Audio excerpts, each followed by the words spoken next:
বন্ধুরা, আমরা এই গল্পের শুরুতেই দেখতে পাই যে একটা ক্ষুধার্ত মেয়ে এই দোকানে চলে আসে। এই মেয়েটির নাম ছিল মিনা এবং দোকানদারের নাম ছিল জুই।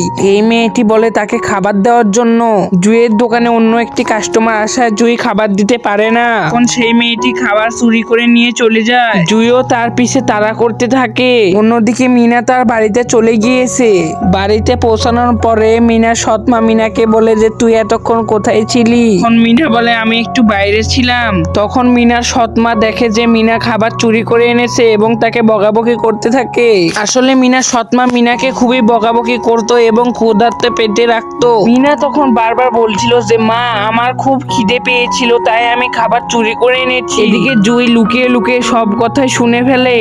জুয়েরও এই পৃথিবীতে কেউ ছিল না, তাই জুয়ের মন খারাপ হতে লাগলো। মিনাদের বাসায় যখন জুই চলে আসে তখন মিনা তো খুবই ভয় পেয়ে যায়। জুই লুকিয়ে লুকিয়ে সব